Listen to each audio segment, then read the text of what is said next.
hopefully get through, and a closing statement from each candidate. All those, the opening statement, the closing statement, and answers will be limited to 1 minute. It's not a lot of time, we realize, but hopefully it's enough to give you an idea of how the candidates stand. In addition to the 1 minute, each candidate has what we're calling an extra minute chip that they can use one time. If they feel like they really need to say more, they will play their extra chip card. Let's see. And after the main part of the program, the question and answer session, you're invited to stick around if the candidates can, and engage them one-on-one for a few minutes. We don't have all evening, but hopefully they can spend a little time and you can ask them that one question you're just dying to find out about. And lastly, please hold your applause until the end. Again, in the interest of time, we're asking you to do that. Okay, now I'm going to introduce our moderator. To paraphrase David Letterman in his new show, our next guest needs no introduction, especially if you've been around Seattle for a while. Jean Godden is a former newspaper columnist. She still writes a column for the West Side Weekly, and she's been a 3-term city council member, so I think that by itself qualifies her to be here. She's co-host of a community radio show called The Bridge on 101.1 FM, and she just has a new book out last February called Citizen Jean. So with that, I'm going to turn it over to Jean, and she'll get us started.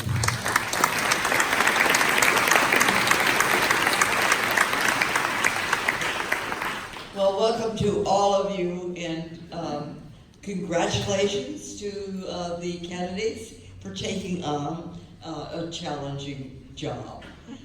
It's rather difficult to run for office, and having been through 4 elections, I can tell you that I sympathize, but you will probably look back on this fondly. So take it easy and try and enjoy. I am going to rotate the questions. We're going to start out with the first one with Jay, and then we'll go with Sergio, and then we'll go through them, because otherwise you would end up with having to answer the question first. I did that when my name was Godden the first time, and it's a little difficult, so I thought I would vary it. We'll start out. Please introduce yourselves that 1 minute and tell us why you want to represent the Ballard area.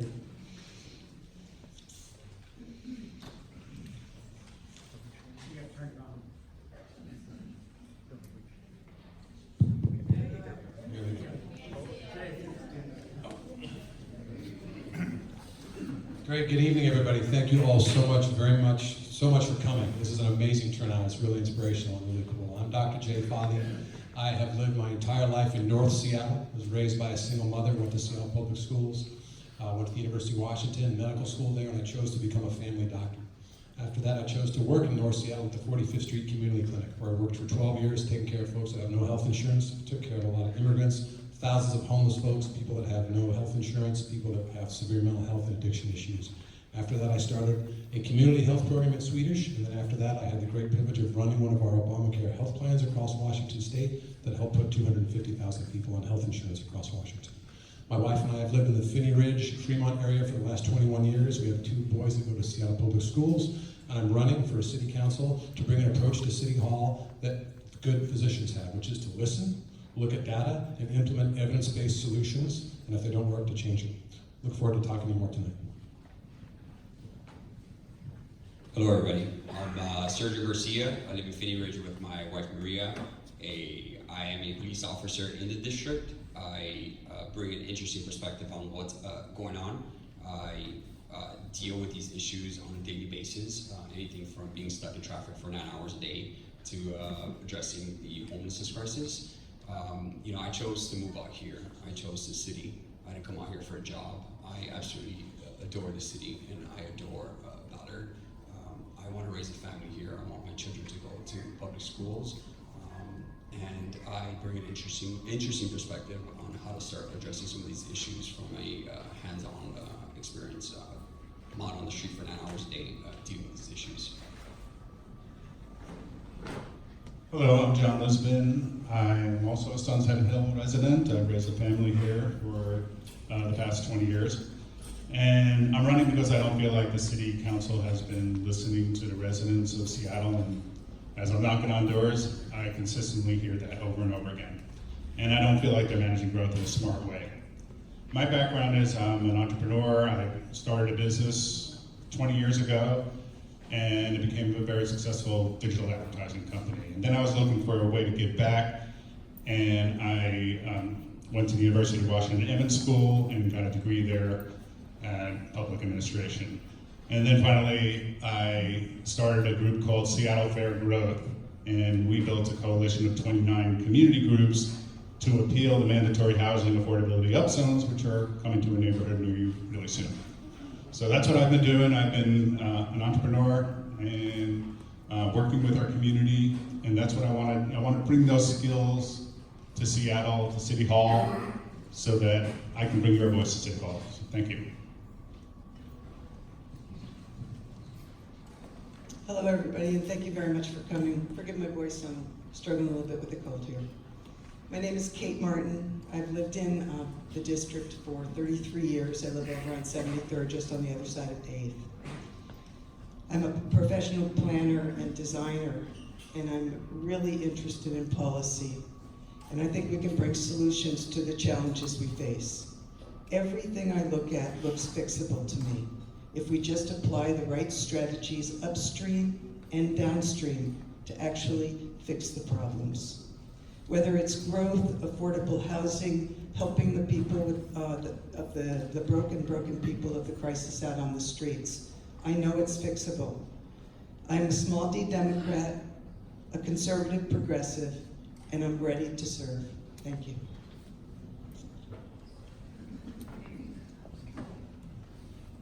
Good evening, ladies and gentlemen. My name is Terry Rice. Thank you for being here tonight. Thank you for coming out and engaging in your democratic process. I got into this race because fundamentally we have 20 years at most for us to make immediate and decisive action on climate change. As a city, we're simply not doing enough to address this issue. We need to be looking at the 174-point plan that Portland has done as a model. And we need to look at climate change through the lens of how it impacts our housing policy, how it will help us build more low and middle income housing, what it means for transportation and traffic infrastructure around bike lanes, around dedicated bus lanes. So this is the defining issue of our time, and it touches every policy that is important today. Before I got into the race, I ran a small business for the last 5 years, and I've lived in the Ballard neighborhood now for 6 years and in Seattle for 12 years. So thank you so much for coming tonight. Hi, good evening. My name is Dan Strauss. I was born and raised in Ballard. I went to Adams Elementary and Whitman Middle School. I even met the King of Norway at the old Nordic Museum. And again in 2015, dedicating the mural at Bergen Place. My parents are homeowners in this district, and I'm a renter. I'm the candidate that can make sure that I have to keep in mind my parents, homeowners, renters, and the kids younger than me who are looking to move into our city. I'm running for office because I love our community, and together we can build the growth together to build a sustainable, affordable, and equitable city that works for everyone, whether you've been here for 1 year or 40. I've dedicated my life to public service. Before and after college, I joined AmeriCorps and served low-income communities all across the nation. I've got nearly a decade of legislative experience, having worked in the Oregon State and Washington State legislatures. And I've got deep roots in our community, and our community means a lot to me. And I really want to thank you for the opportunity to speak tonight, and I look forward to your support. Hello, my name is Heidi Wills, And I want to say thank you very much for coming out. This is really encouraging to see so many people who care about our city. And in this place of history that we're in, opened about a year ago, it took a lot of people to create the building that we're in, and $50 million of investment. So it's pretty exciting that we're celebrating Old Ballard and New Ballard here at the same time. I've lived in this community for 16 years and in Seattle for over 30.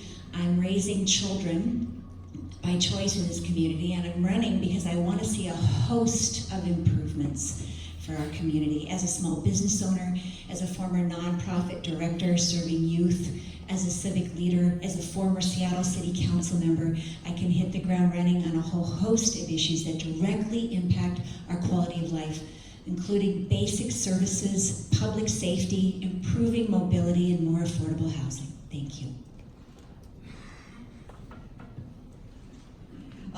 Now we're on to the next question. Given the number of homeless programs and services that Ballard provides, what do you consider to be the largest issues regarding homelessness in Central and Greater Ballard, and how should they be addressed? Sergio, we'll start with you.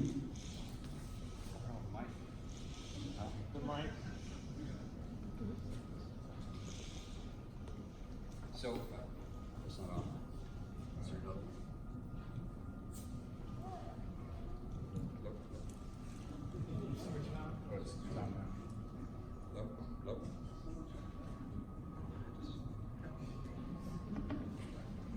Hello. So this is an issue I deal with for 9 hours a day, right? And I think the issue here is that we're not addressing the underlying factor, right? I think that the emotions are high right now. We have certain people who we're addressing homelessness as a whole, right? And there are different reasons why people end up on the street. And there's a very fine line to walk in order to address criminal behavior within the homeless community. And there is a fine line to walk to actually provide services that are feasible for people who need the services. I think that right now what we're not doing is we don't have a transitional phase for people, right? I think that we need to prevent people from falling into homelessness. We need to assist people who are in homelessness, and we also need to prevent people from falling back into homelessness, right?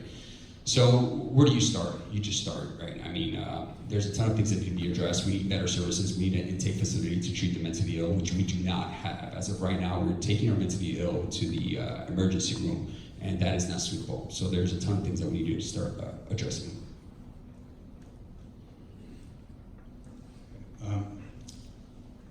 Well, the city is getting better at dealing with homelessness, apparently, according to their statistics. But in Ballard, and as you know, and it has been reported, homelessness has quadrupled in the last year. So I think it's really just, I mean, we know that homelessness is happening all over the country, and we know it's happening all down the West Coast especially. And it's not just a Seattle problem, but I think when I talk to people, as a resident too, I think we're all in shock because it's happened so fast around here. And Ballard has a lot of the services, of course, so a lot of the homeless issues come here.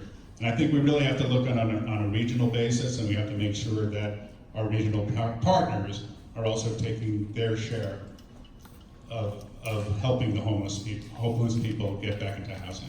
Thank you.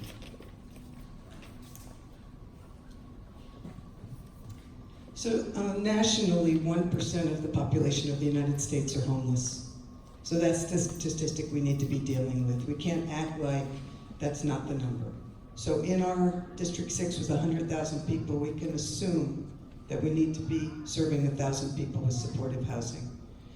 One thing I want to say is that overnight shelters, RVs, cars, safe parking lots, all of those things, all of the international commissions on this problem will tell you that those do not lead to permanent housing. So we need to reel in the things that we're doing that's just spinning our wheels and get down to a really serious triage program, prevention, treatment, harm reduction, and enforcement of the laws that we have. Thank you very much.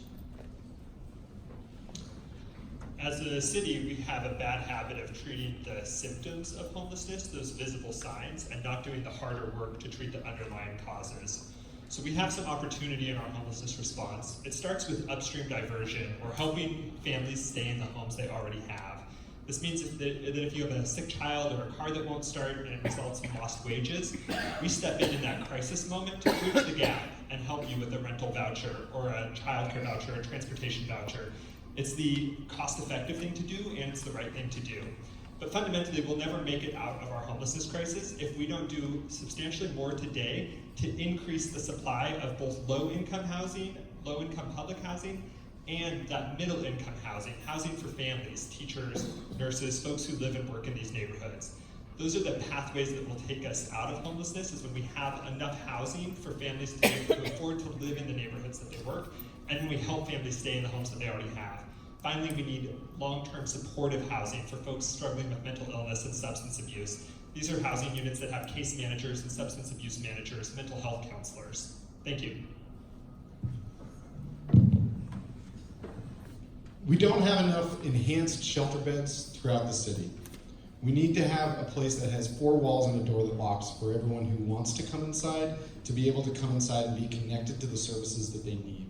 This means that we provide them a safe place to keep their things, to be a couple, to have a pet, so that they can get back on their feet.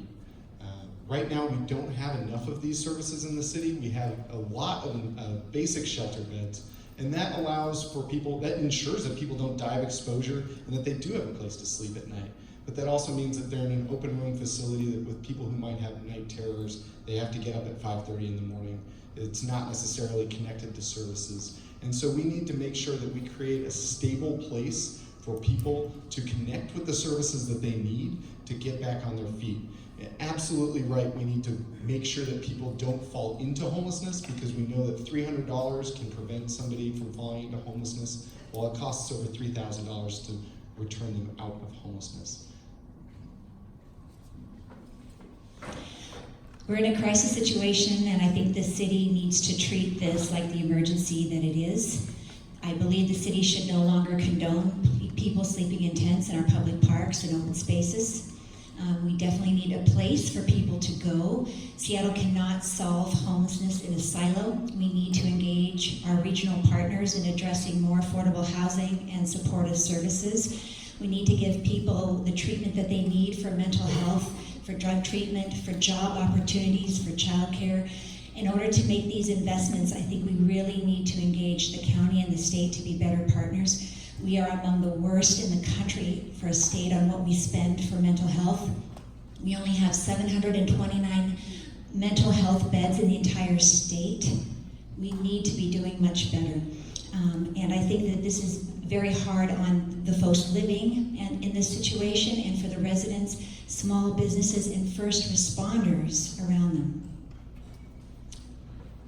It's nearly impossible to discuss this issue in 1 minute, obviously, and a lot of the things that we need to do have been said. We need to have a massively increased coordination in our regional approach. We need to build more permanent supportive housing, which is housing for people that are chronically, severely, mentally ill, that are unsheltered. It's cost effective, it works, it's expensive, but it's the humane thing to do, it's the ethical thing to do, and it pays for itself. And we do it already here, and we need to do more of it. We need to invest more in shelter beds, and we need to invest in some programs that the police are helping us and working on. The LEAD program, for example, law enforcement assisted diversion. Police find people that are committing low-level crimes that they know well, and they refer them in. There's 24/7 social workers on call to do intake, and these folks, instead of just going through the cycle again, jail, back out on the streets, they can get mental health treatment to address their trauma, housing, addiction, mental health issues. We need to invest more in that. There's also mobile crisis teams, mental health professionals on call working on the front lines with the police and taking care of those folks. We need to invest more in things like that, and of course, affordable housing. We had people stand up when they were talking so that we know who they are. And we'll start out now with the next one with John. Current zoning in single-family neighborhoods allows 1 accessory dwelling unit, ADU, per lot. Where are you on the legislation currently being considered by the Seattle City Council that would allow both the ADU and the detached ADU on a 3,200 square foot lot in single family zones with no requirement for owner occupancy or off-street parking. Well, thanks for.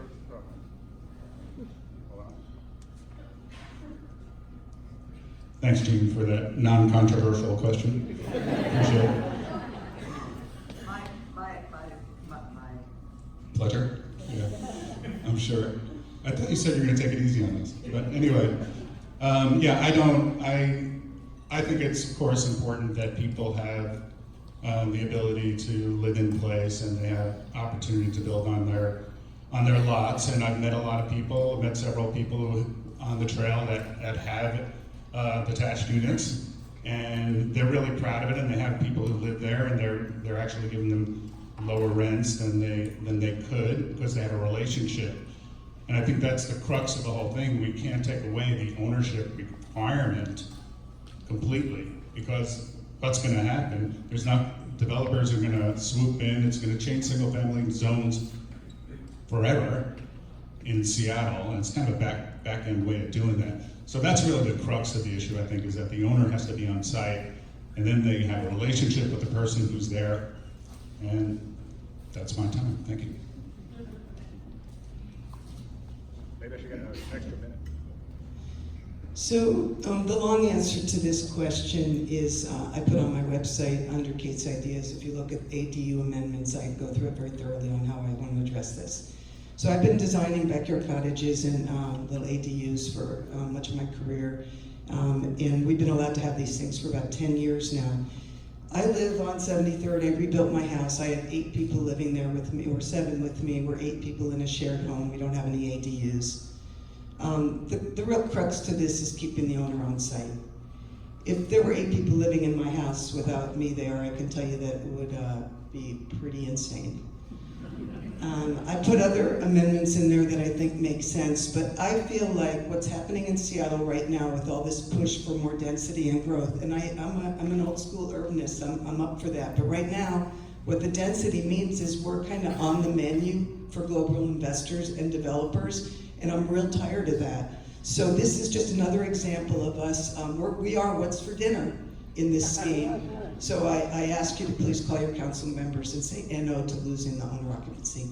Everyone should own. That's the best rent control. Thank you. I support.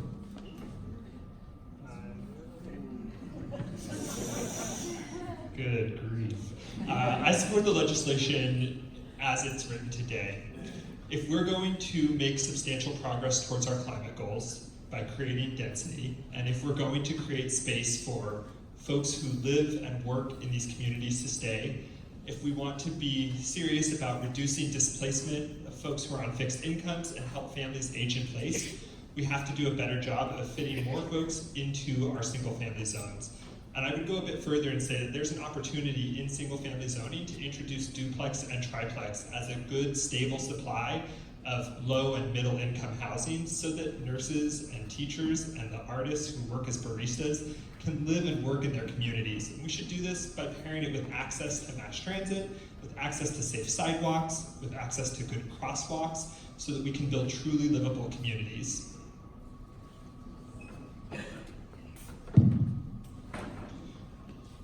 I'm in support of accessory and detached accessory dwelling units. I recently had to help a friend who's lived in Ballard for over 30 years move out because the property taxes and deferred maintenance on her house were too high.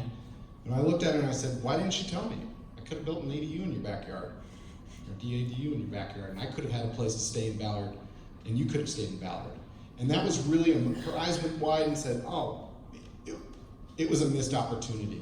And that's why I very much support this type of legislation, because it allows property owners to make money off of their land so that they can stay here in the city. And it allows the main house to remain in place rather than selling to a developer. So if they move to another city, it gets torn down and we lose the neighborhood in the way that it looks today.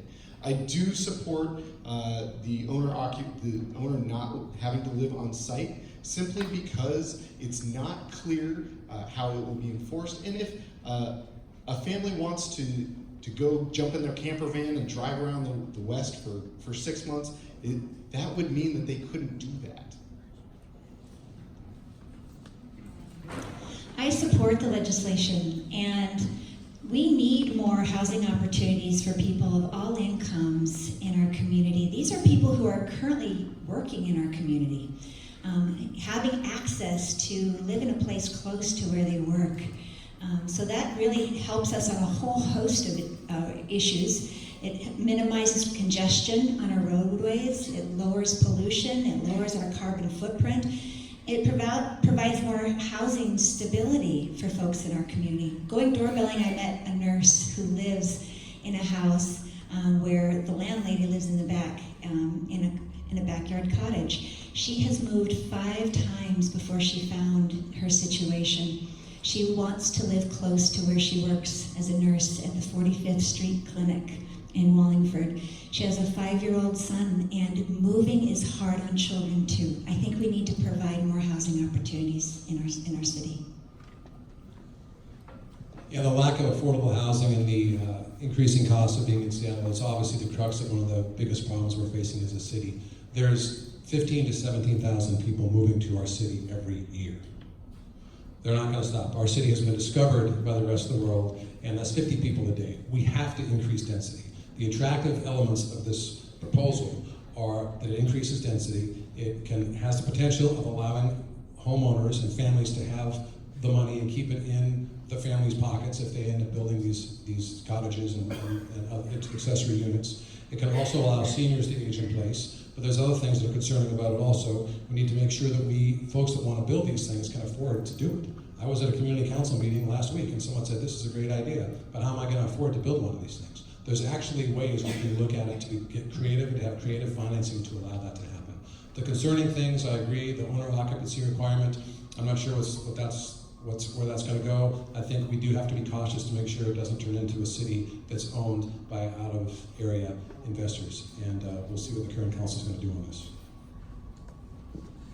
So I agree with Jay here. I think it's another very fine line to walk, where we don't want developers or people who own multiple houses to make a business out of this, right? And they don't care about the property. As I'm going around doorbelling, I am meeting a ton of people who are saying the same thing. This is very expensive, right? I met somebody in particular who said it cost them $200,000. So it's actually the loan that they got is more expensive than the money they're making out of this affordable housing, right?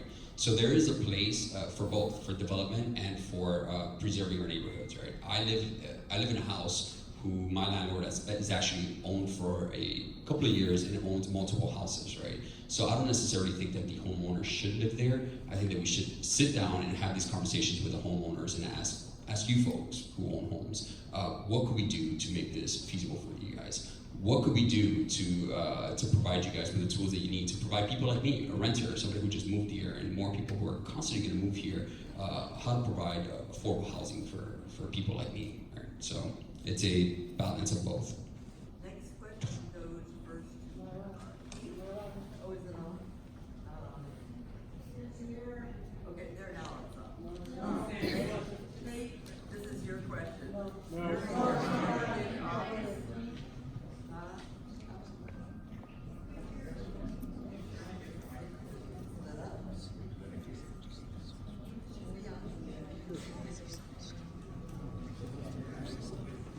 Here, I'll do it this way. There's always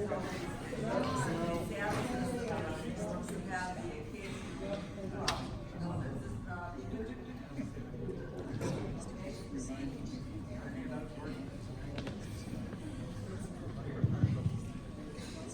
I'll try this one. I don't think so either.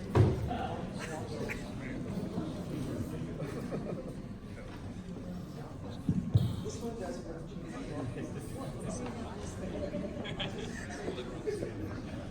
Is it working? Yes, it is. Ah, this one's working.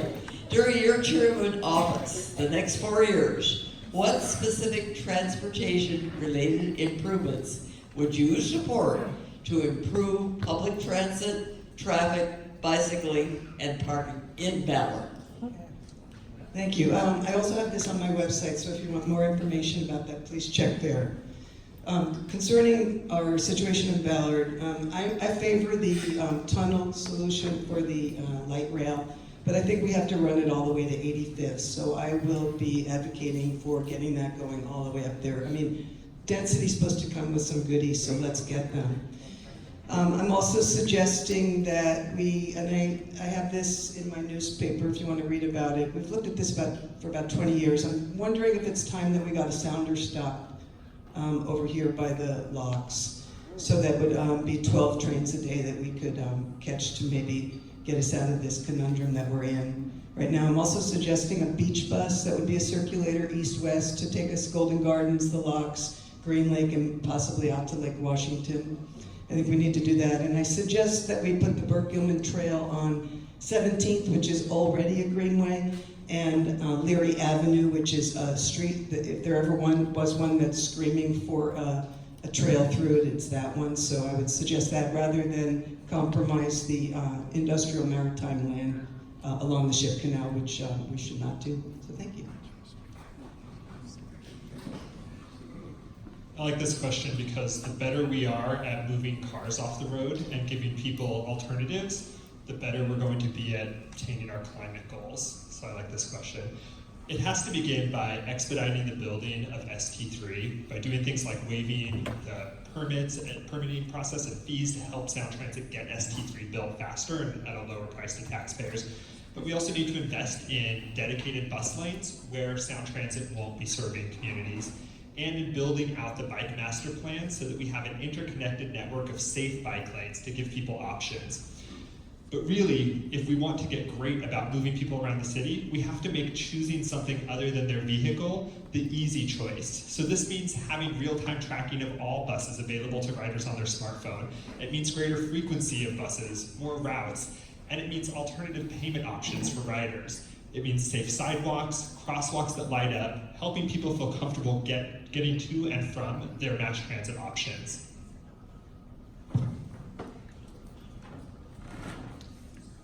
I've already had the opportunity to work with the Interbay Regional Corridor work group that worked with Representative Tarleton that brings state money to our area, working on transportation projects. This is something, I'm a transportation nerd.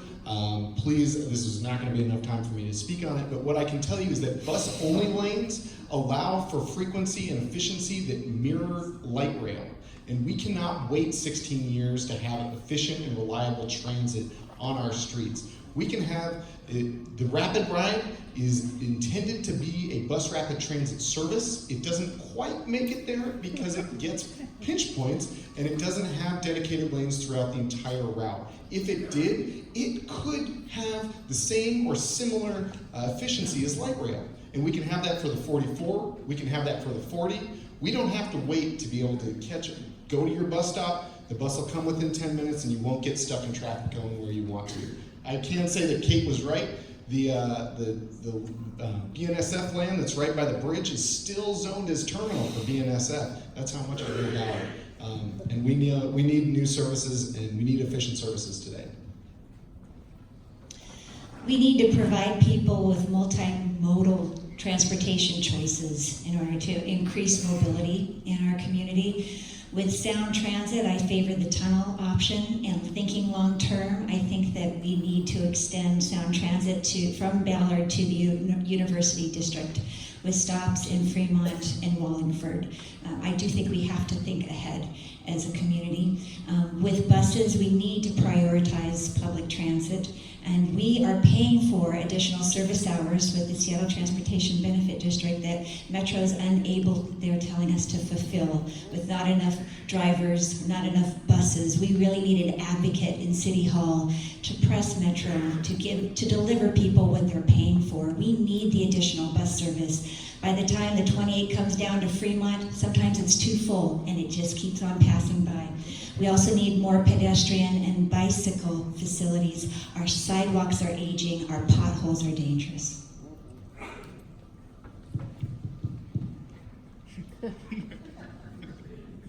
Check.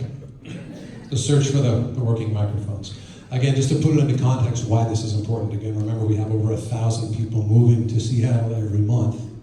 We have the 6th worst traffic in the country, and we have a problem called climate change that unfortunately we can feel the effects almost every day at certain times of the year, like today. It's pretty scary. This is why we need to do these things. Absolutely more buses, absolutely more bus lines, more bus-only lanes. We need to embrace the bicycle master plan. I suggest anyone look at it if you haven't. It's a very excellent overview of exactly where we need to be as a city, with also pursuing the Vision Zero situation, Vision Zero motto, which is no bicycle or pedestrian deaths in the city, which is very doable. And everyone's going to try to promise to do this. If any of you don't know, the Ballard Light Rail is scheduled to be here in 2035. So we're all going to try, we're all going to say, we're going to try to expedite that. Hopefully that'll happen, but it's going to be nice when it's there.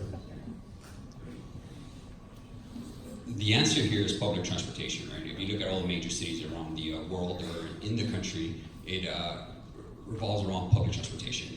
We didn't get this right 30 years ago, we need to get it right now, right? And the longer we wait, the more expensive it gets. At the same time, I am for bike lanes, but you cannot sacrifice vehicular traffic because it does affect people of color, right? Perfect example is my mother. I would love for her to move out here. Unfortunately, she's slightly overweight, 2 bad knees, and she cleans the offices for a living, so I can't tell her to get on a bicycle, put her cleaning equipment, and ride downtown on a rainy and cold day, uphill, by the way, right? So it's not realistic, right? So we need more bus services. We need to evaluate the traffic cycles. I'm stuck in traffic for 9 hours a day, right, during my shift. 22 and Market, I mean, that intersection is a disaster, right? How about starting off with evaluation of the cycles, and how about fixing the potholes, right? I think there's a ton of things that we could do that are very inexpensive to start addressing these traffic concerns.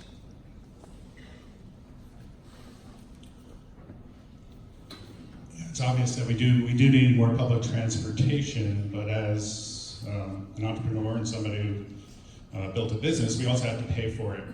And I think that comes down to priorities. And when the city is building a central connector streetcar downtown for over the next 10 years to be about $450 million, I mean, that money can be used to pay for more bus service. So it's really about priorities and how we spend money. And we have a lot of difficult choices to make in Seattle because we are, surrounded by 2 bodies of water, and more people are coming here. So we definitely need bike lanes. We definitely need the bike master plan. But a lot of people I talk to also are saying, but in the meantime, how do I get around? I still need my car. So we also have to accommodate cars in the meantime as we transition to a non-car city.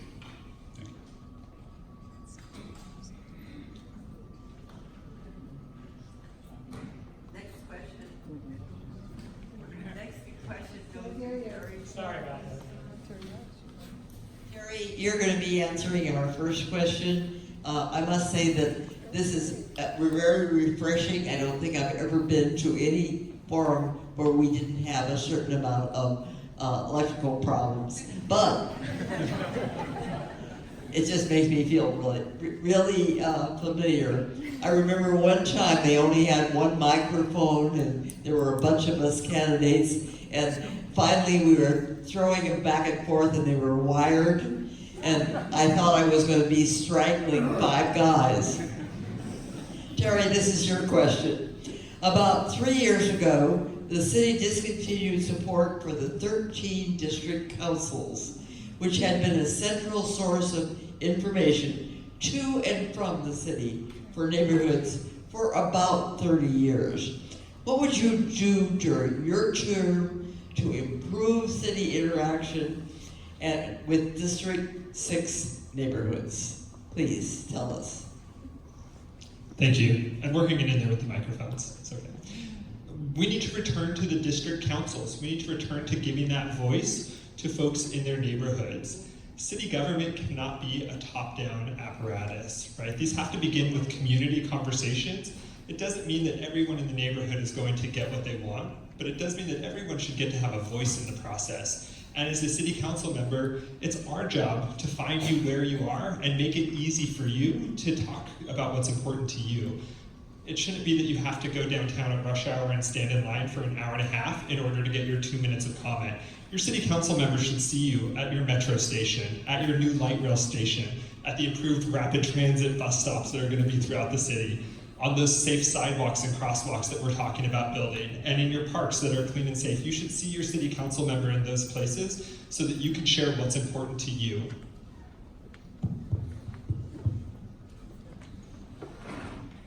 I had the opportunity to serve on the Ballard District Council when we still got to meet at the Ballard Library.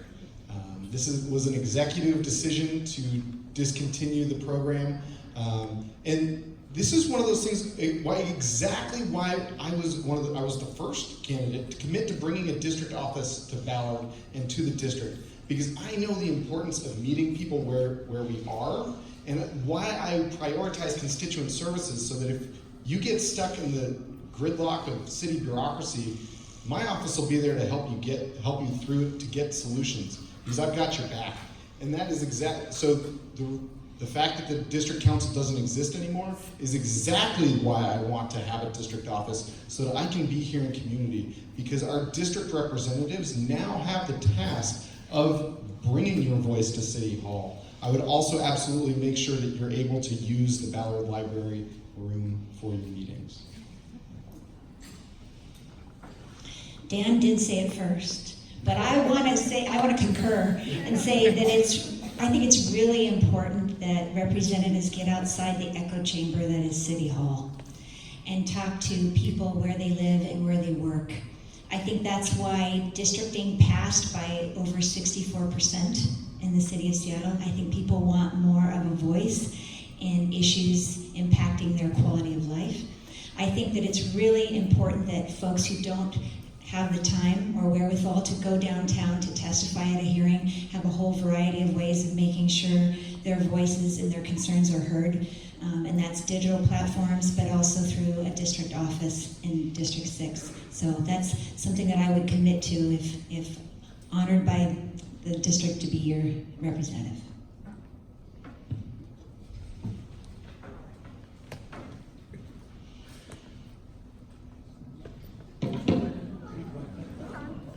Test.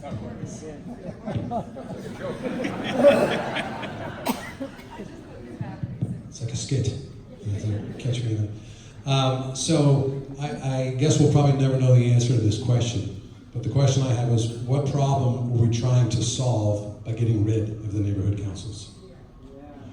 I've knocked on over 1,300 of your doors. And if I haven't got there yet, you'll see me. We're going to knock on as many as we can. And a lot of people say, why don't we have neighborhood councils? Of course, we need to have district offices throughout the city. Elected representatives for our representative government need to be accessible and in the communities. So if that's what our neighborhoods of this district want, then we got to bring them back.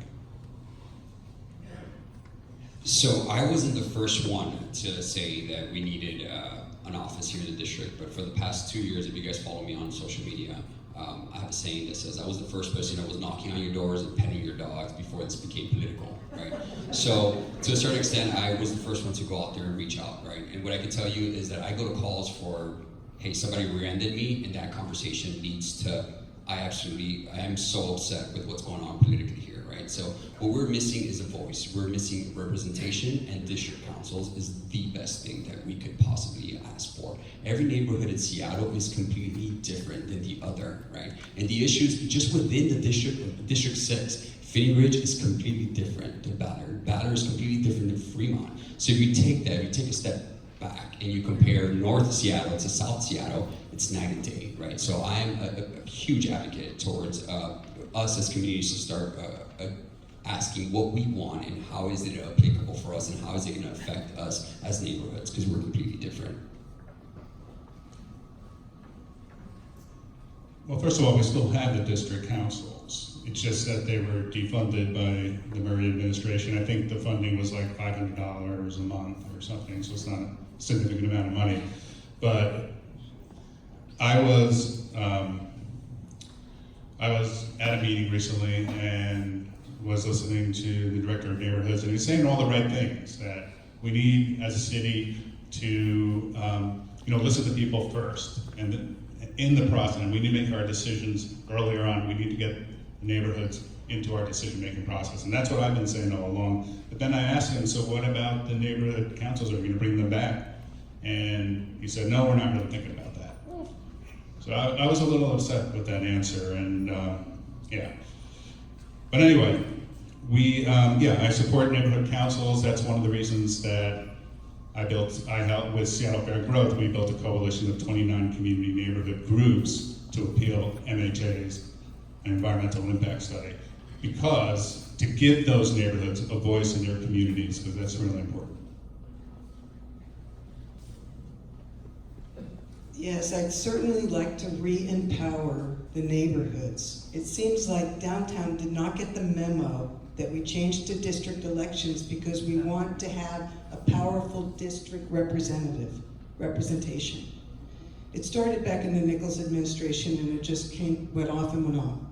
What was I'm from a little bit farther east, so I was in the Northwest District Council, and I've been on community councils, district councils, and served on committees and done all that work, and I loved every minute of it. And for us to be punished because we didn't have the right people at the meetings, it's up to all of us to go to a meeting. It's not up to us to say, oh, we didn't have this kind of person and that kind of person at the meeting. That's just not right. When I listened to the new Department of Neighborhoods head talk to the Ballard District Council a couple of months ago, he was speaking in terms of identity groups, not neighborhoods. So it's not really the Department of Neighborhoods that they have going down there, it's just a Department of Identity Groups. So I'd like to get back to actually having it be district and neighborhood. Thank you. Next question. We have one before you.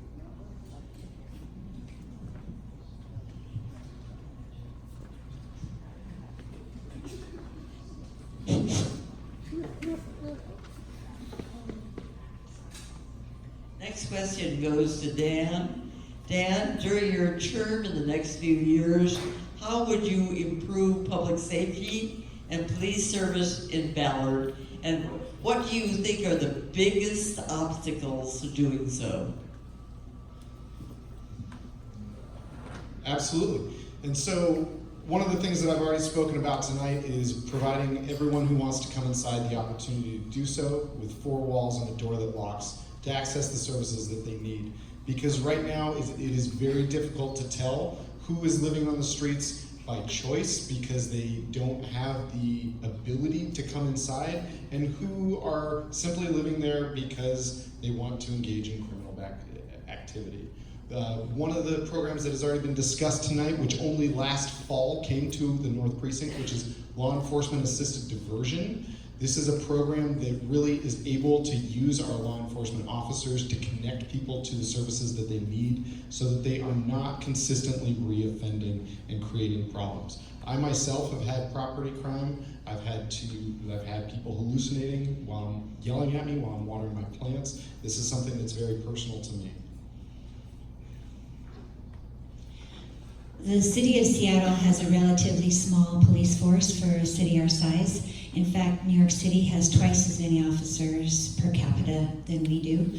And property crime is often a crime of opportunity. We need more officers, and what we've budgeted for, we are already at over 130 vacancies out of a police force of 1,400 people. That's almost 10% vacancies. So the police department is stretched really thin. I think we need to prioritize our first responders, and I think public safety is a core service of municipal government, and if it's not being provided, it's felt by residents, small businesses, and I think it's terribly important that it be addressed. Also with repeat offenders, our BIA, the Ballard Alliance, helped commission the study that found we need to be dealing with the folks who are repeating their property crime histories.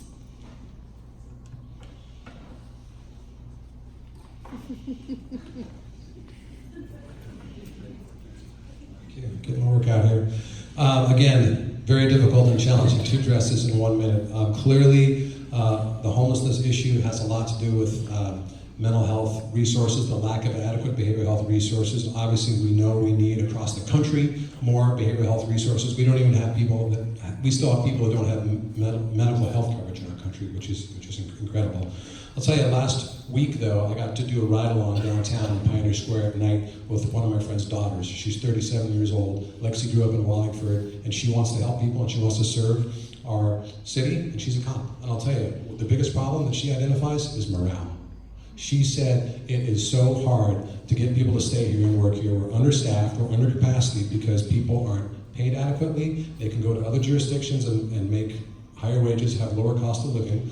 And you know what? I would like my public safety force to have a high morale. They are working very hard. They are the front line dealing with some of the most vulnerable people in our community in the middle of the night who are having mental health crises. And I'd love to see the morale of our police force raised up. So from the get-go, I'm going to use my minute here because this is my expertise here. Yeah, you know, there's the conversation could go on and on. We need more officers. We need to double the navigation team. We need more police cars, better equipment. The truth is that we cannot hire anybody else, right? And nobody wants to work here. We have a $15,000 signing bonus, and nobody wants to take it. We have great benefits. Nobody wants to work here, right? And there's a couple of things that we need to do. To start off, we need a second precinct, right, or a better precinct. And as of right now, the city is using $12 million to renovate the North Precinct. And during those renovations, what they're going to do is they're going to get rid of a park that people are utilizing. They're going to create that into a parking lot, and they're going to put portables in the back of the police department for more space that we cannot fill because we don't have the personnel, right? So we need two precincts. North Seattle is huge, and we have one precinct. We also are having issues with hiring and retention, right? You know, we need to create incentives. What other cities do is that they provide college education for first responders. And this is not only about police officers, this is also about firefighters, social workers, anybody that's helping with the situation of the homelessness crisis that we have, right? So other cities provide education bonuses or pay for education. There's actually studies that show that officers who are educated are less likely to use force. Right? So there's a ton of things that we can do. Another example of how we're mismanaging public safety is we have a fleet and services department, right, who purchases our police cars at roughly $30,000, and they lease that police car to the police department, and we end up paying 4 or 5 times what that police car is worth, right? So that is money that is going to waste that we could utilize for other things. We could utilize it for you know, affordable housing, for addressing the homelessness crisis. You know, there's also a complete disconnect between the community and the police department, right? I could go on and on with stories, but there is completely a misunderstanding between us as a police department and us, because I am also a resident, as to what's going on and what we could do better to improve public safety.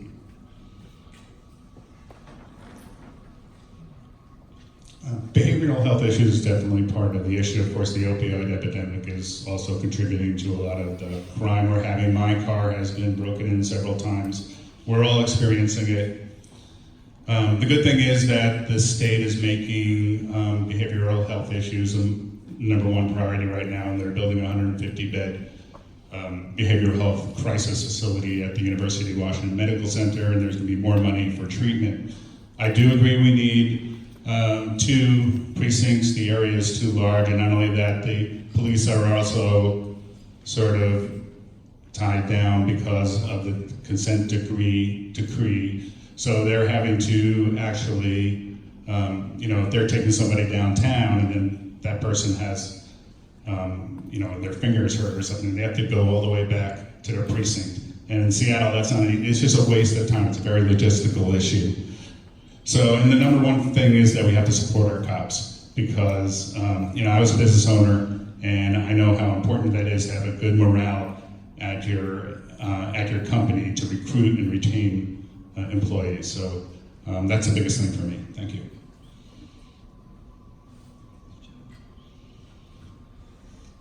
So our city budget has gone from $4 billion to $6 billion in just a few years. The city of Boston is just about the same size as us.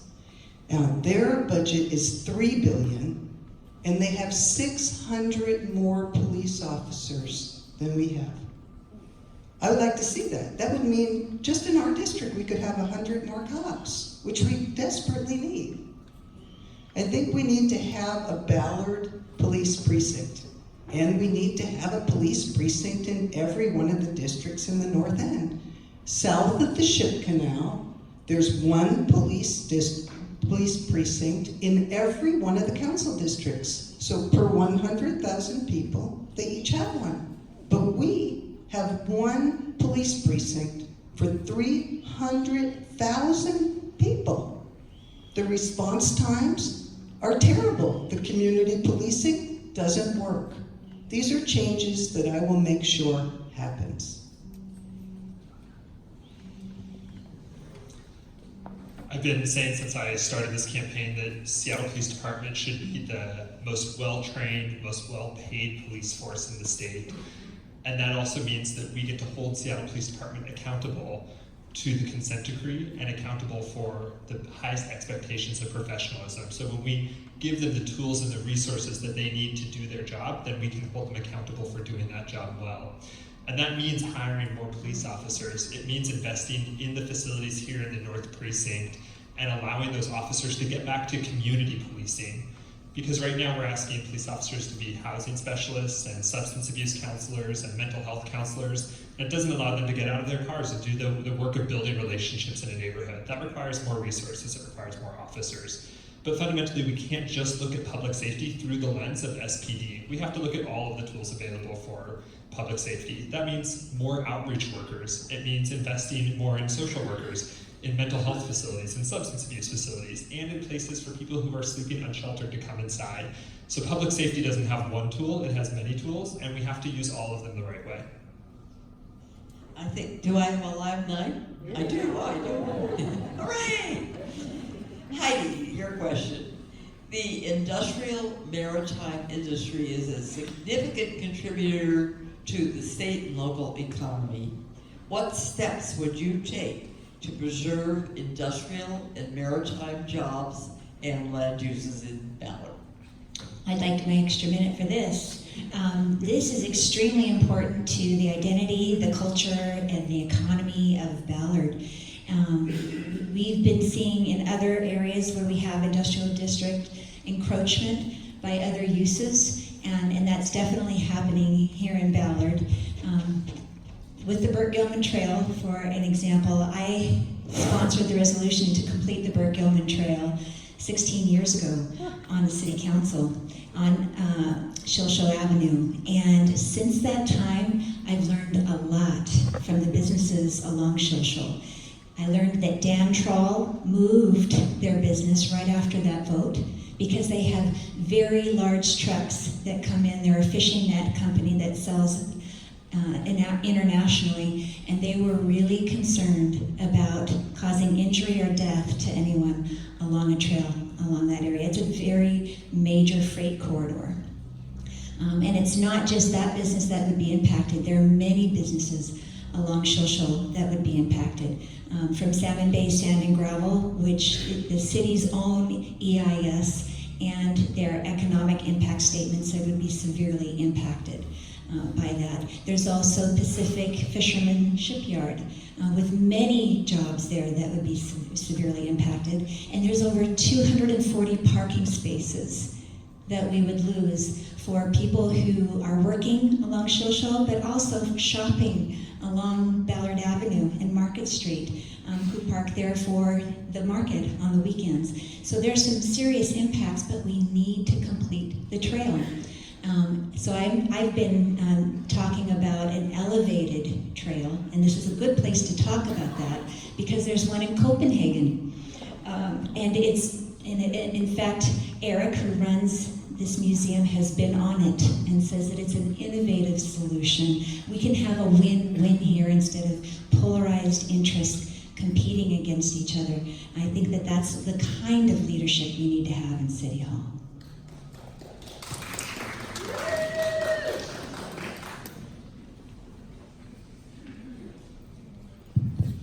Yeah, as someone who's been here for my whole life, I like to, it's kind of like the marine industrial community in Ballard has been forgotten. I hope people know that the marine industrial community is so important to the economy of not just this district and not just this city, but the entire region. There are thousands of jobs that are good, high, working class, good jobs that are supporting thousands of families in this industry. I know some people from this industry are here tonight. Thank you for what you do. We have to address freight mobility and respect that, but I'll give you an example. Today, I had the chance of going down to Western Towboat. They were in the newspaper for building those tugboats. This is a company that's been around for 3 decades, since 1948, third generation CEO. Russell showed me around today. They build tugboats, and then they use the boats themselves for marine transport and bringing supplies up to communities in Alaska, all over the place. This is a very important part of our community. It's going to be a very important part moving forward with me on the council, and I look forward to it. I agree with it. I mean, I think it's we're extremely lucky to have the industrial area in our district. I think that it is at a very fragile point, and if we do any, we alter any of that, the way it functions, we have a lot invested there that we could possibly lose. Common sense to me seems bike trail is really the only thing that I can imagine that has them as concerned, right? And you have one side that thinks that the trail should be completed, and I'm completely in favor of the trail being completed. I just don't think that is the number one choice. I think that it's become an ego issue at this point with politicians, two different sides who want to push their agenda, and I think that we need to sit down and have this conversation, right? We need to sit down and figure out what is the compromise here, and I don't think that show is the compromise. We need to be working with the maritime people to find a resolution, not only for the bike trail, but how could we sustain the maritime industry long term. When I came here 25 years ago, Seattle was rated the most livable city in the country, and one of the reasons for that, I think, is because of the unique neighborhoods that Seattle has and the unique businesses that Seattle has. We have Fremont, we have Capitol Hill, we have Ballard, and we have the maritime industry and the Nordic heritage. So that's integral to what we value here. And as we grow, we can't lose that identity, and we can't lose that culture and that feel. We have to grow, and we have to and we can grow. I think we can grow, and we can also retain what makes Seattle so special. And as far as the trail, yeah, the same thing. When I came here 25 years ago, it was an issue then, and it's still an issue. And maybe that's a Seattle process, but I'd like to see a little more compromise when it comes to finding out where the best place the trail should go. I have a post on my website called The Bin Mick and Me, and it explains in detail how I feel about this topic. The Alaskan fishing fleet feeds the entire nation and beyond. It is not a dying business, it is a thriving business. All of the businesses that are along the ship canal, whether they change to another business, they need to be a business that supports the industrial maritime industry. The city of Seattle has a really negative approach when it comes to industrial land. They want condos and coffee houses from one end of this city to the other. And that is just wrong. They talk about wanting diversity. You know what? That is diversity. That industry makes us a very diverse neighborhood and district with jobs that you can actually support yourself and your family on. So I completely support preserving, enhancing, and probably even expanding maritime industrial land uses in Seattle.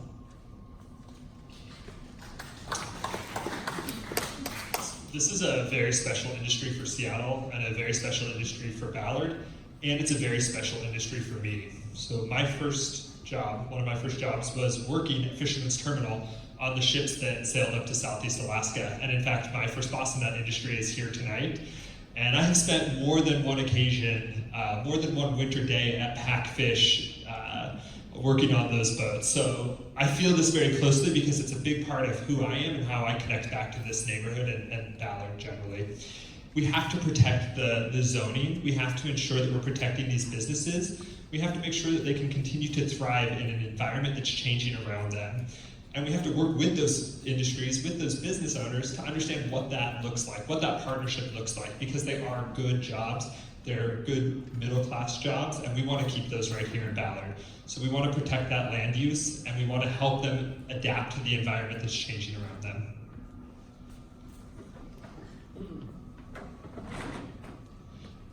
Before Ballard was popular, and before, we've always had a good economy.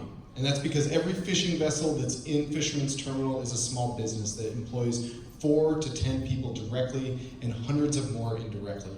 We have businesses here this is a freshwater port, the closest freshwater port to the Gulf of Alaska. This is an economic advantage like nowhere else in the Northwest.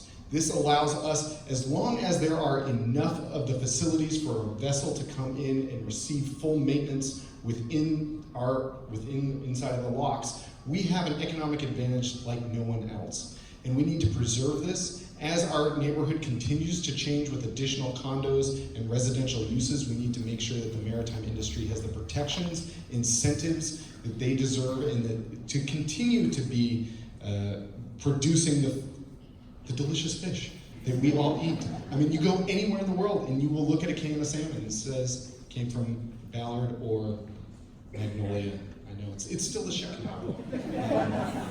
Thank you. Next question is Jay.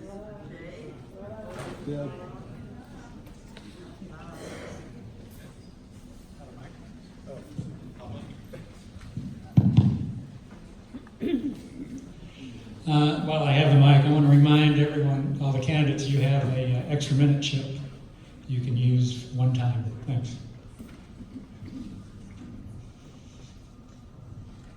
Love the fact that when somebody mentions the word Seattle process, that we can laugh. This is Jay's question.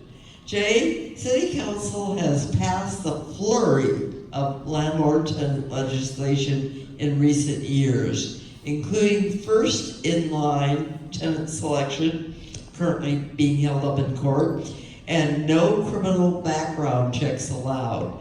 What ideas do you have to work with small landlords who have traditionally provided some of the most affordable housing? It's a great question. Thank you, Gene. So I don't know how many of you know that over 50% of the residents in Seattle rent. So that means over 50% of the folks in our city are dependent on a relationship with a landlord. Most of them are dealing with small landlords, and I'm sure there's some of them here tonight. And I know I've met with some of you and talked to you on your doorsteps. Seattle has been a leader, and I would say a national leader in protections for tenants.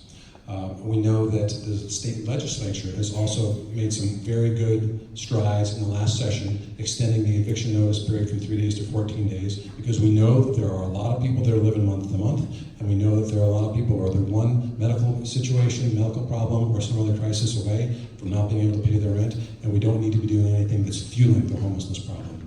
So we also need to make sure we balance that with landlords being educated and also feeling represented on the council and in the city, so there's a nice healthy balance, and everyone knows the rules, and we can continue to function well as a city that has over half the folks renting. So I'm a renter, I don't know the rules, right? And I think this is extremely complicated. I think what we've created here is that we villainize the mom and pop landlords, just like we villainize small business owners and pretend that they're the big corporations where they're not, right? The small and pop landlords are not the developers. They're two completely different things. And I'm confused. You know, I moved out here to North Seattle, and there's all these things in place for people like me, people of color, people who, you know, are not wealthy, people who are renters. And I had a really hard time finding a place. You know, there's a study that came out a couple of months ago, I believe like 5 or 6 months ago, that UW did, that showed that 80% of landlords were actually considering selling their property because they could not keep up with all the rules and regulations, right? I think there's a fine line to walk and say, hey, we want to maintain and provide services for people of color, for people of low income, and for renters, but at the same time, we want to protect the landlords, right? If my grandmother or mother owned an old house, I would want to know who's living in her home, right? We really need to build a better relationship to work with the small landlords in the city. Well, tenant control is extremely important, especially now with the homeless issue we have, and a lot of people are one paycheck away from losing their homes. And I think the latest state tenant legislation tried to strike a balance with landlords and with tenants, giving them 14 days, but also having a fund for landlords in case there were some problems collecting money. So I think that's what we have to do. We have to have a balancing act. But I think what's also coming down, another issue is rent control in Seattle, and whether we will ever have the ability, which I think we should have the ability on the city council in the city of Seattle to have rent control, but we really have to learn from other cities like New York City right now, which has had a lot of problems with rent control. And what they've learned, if we're going to have that and we're going to support people with rent control, we have to learn from other cities and San Francisco and what they've done wrong. I think we're over-regulating the mom and pop landlords tremendously. I don't know about you, but I'm a landlord. I rent to 7 people at my house, and I would never have wanted to bring on the first person that applied for a bunch of reasons. I'm going to use my extra minute, by the way. Here's a really interesting thing that people don't really talk about, but I finally got a form together for when people applied for a room, and my younger son moved out. He was aging in place, but he left. And I got a form together, and 12 people came and filled it out to rent my little $750 room with all-inclusive. Okay. 8 of them made over $10,000 a month. And my heart is not into renting that $750 room to somebody that makes 10 grand a month. I think that we can be fair to everybody without being overly regulating on this. Would you hire the first person that applied for a job? I don't think you would, because you want to do your homework. You want to figure out, is this the right fit? Is this going to work out in the long run? I spend a lot of time speaking to each of these people that moves into my house, and because I do that, they stay. My housemates, 4 or 5 years, they stay with me. So I think it's just like a hire. When you're bringing somebody in as a tenant, you want to make a great choice. And I think it's fine that you don't have to check the box that you have a criminal record, but that doesn't deny any landlord the right to do a background check on someone. So if you're interested in doing that, you can still go ahead and do that, but at least the person's not going to be turned away right at that moment. Thank you. These policies came about because there was demonstrated bias in landlords and leasing agents in how they were picking folks to live in those spaces. So I think that we have to have a conversation about how do we treat small landlords and large landlords differently and what sorts of regulations are appropriate. But I don't think we can miss in that there was a real problem we were trying to solve there, which is that it was harder for people in marginalized communities and people of color to get access, equitable access to affordable or low-income housing. So they're rooted in something that's quite serious. When it comes to generally how we treat these landlords, whether it's a large developer who owns 5,000 units or a small individual who owns 2 or 3 units, there's a lot of good reasons why we want to have a different set of regulations for those folks, right down to just the cumbersome trying to comply with those regulations and how that can really put a small 1-unit landlord out of business. But we always have to focus that conversation through the lens of race and equity and how that shows up in Seattle's housing policies historically and today. You nailed it. I mean, absolutely. The first in line addresses marginalized communities and people who don't necessarily look like the landlord or may have had a run-in with the law at some point in their life, which may have been a product of being part of a marginalized community. And these are things that we need to keep in place and protect for our community members. What I can tell you is, as a renter, having rented all over District 6, 2 different places in Ballard, Upper Fremont, and Green Lake, is that I know the difference between a local, hometown, small landlord who owns either 1 or 2 places, and the difference between a rental management company where I'm currently renting, which used to be a Section 8 apartment building and is now renting, I'm not even going to tell you how much because it will take the air out of this room. What I can tell you is that there is a difference between the small mom and pop shops and the big companies. We need to be able to be flexible for the good actors who are keeping lower rents in our community in an organic way and protect our community members. Thank you. Yes, people are concerned when you hear the statistics that about half the people in our community are renters, and 47% of renters are spending over 30% of their income on housing. So much more than what they're spending on food or healthcare or childcare, and it's severely straining to a lot of families, and they are very, some crisis away, losing a job, healthcare crisis, from losing their housing, which is very devastating to families and to children especially. So I can understand where this is coming from. The Women's Commission commissioned a study to find out how do we keep people housed, and found that the average amount that someone owes for when they are evicted is $1,200. That's it. That's how close they are to homelessness. We need to invest more in rate stabilization because those landlords do need to make their mortgage payments, so that we need to be increasing the rent stabilization fund.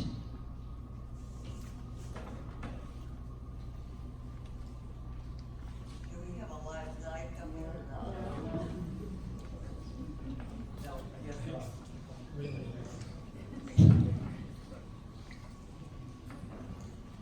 Here we go. This is Sergio's question first. In 2014, voters approved the Seattle Park District, creating a special taxing district to maintain and improve parks, boulevards, and recreational facilities, with City Council serving as the governing board. Has the board been doing a fair and equitable job for all Seattleites, and what is your vision for overseeing the Seattle parks? So I think this is a huge one, right? We're talking about they've done a good job. I don't know about you folks, but we can't even utilize our parks right now, right? I mean, they're filled with feces, human feces, they're filled with needles, they're unsafe, right? As a police officer, I don't feel safe to utilizing these parks. So have they done a good job? I mean, it's good that they've brought up the conversation, but I think that public safety is a huge one for these parks, right?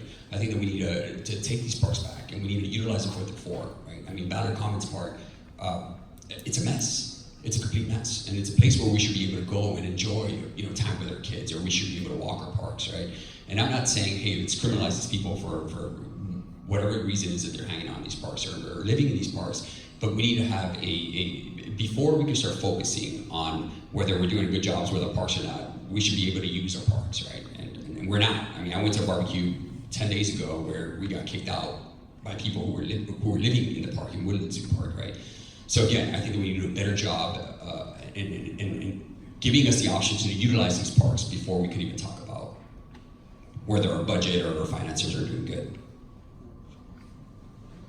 Well, that's a complicated issue again because it ties in homelessness and where people can go and whether they can stay in our parks and whether they can actually or stay on our sidewalks. And I agree with the city and I agree what they're doing right now where they're having to move people away and that people should not be on sidewalks and should not be in our parks. If they're homeless, they shouldn't be living there. But at the same time, we need to have someplace that they can legally stay. And at a minimum, we have to have a place where they can even tent. Because if we don't have the housing for them, then we're just moving them around. And I know that wasn't the question, I'm sorry, I'm switching on you. But as far as parks, I believe we should have at least one dog park in every urban village. That's what I'm running on.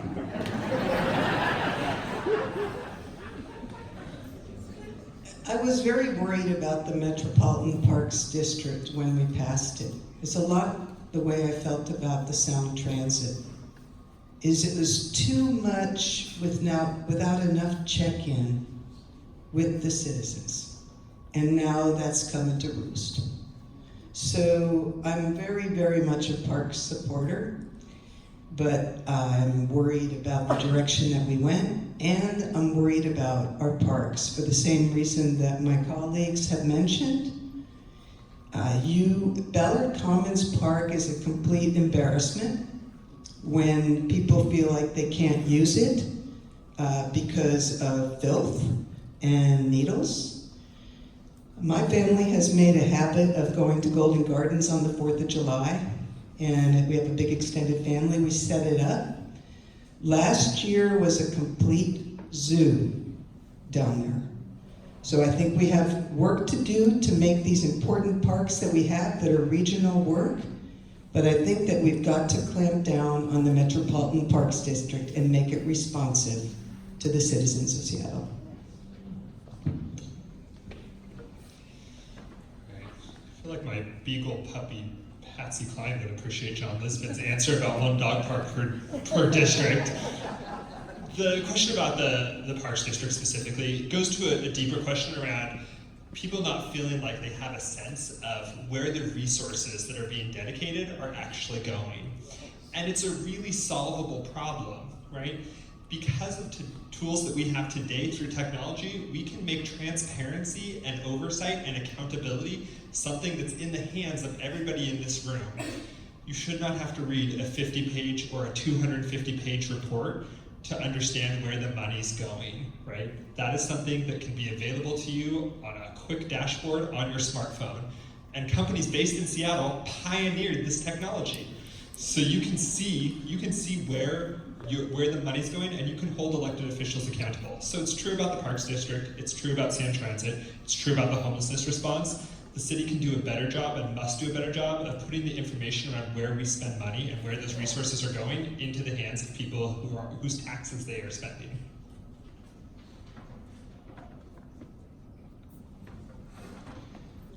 Again, regarding homelessness, I want to create an opportunity with 4 walls and a door that locks for everyone to come inside so that we don't have to continue to have this conversation while the question was about the Metropolitan Parks District and the oversight by City Council. I do want to touch on the 3 different bodies. There's the Seattle Parks Foundation, Seattle Metropolitan Parks District, and then the Seattle Parks Department. And there's also additional King County Parks Levy. And so I think that it's really important that we have additional accountability and oversight over the dollars that are in each of these entities, because I can tell you Smith Cove Park, while it's outside of our district here in District 6, was line itemed to have funding and to already be built as a park that we can enjoy, and it still remains a construction site. I want to make sure that these parks are built, the dollars are used efficiently, we stop studying the problems and get to building. We need to protect the parks we have. Believe it or not, they're under threat by the Seattle City Council, now doing a study whether we should protect our public golf courses now. You probably saw Danny Westneat's article today that Seattle has only 12.5% park space. Las Vegas is doing better than we are. Boo. I mean, we need to be doing more to increase opportunities for people to get outdoors and have a variety of recreational activities in a city. That's what a city needs, especially a city that's getting more dense. We need to have those kind of outlets. And hats off to the Ballard Pea Patch people who are here, right? Let's save the Ballard Pea Patch, right? We need these kind of green spaces in our community. The end.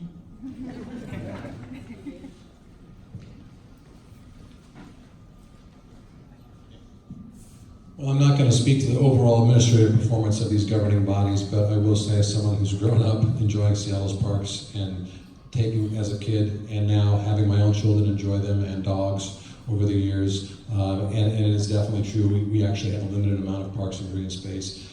I've heard the same thing that's already been alluded to. People are saying, I thought my tax dollars were paying for things like parks. And I don't feel safe going to the parks now, and I can't go to the parks because of we all know what.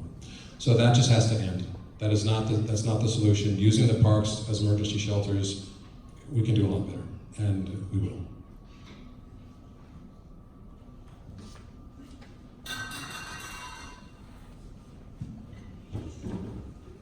John, this is your question first. How would you work with businesses to make them feel welcome in the city and incentivize themselves to bring their resources to bear on important social issues?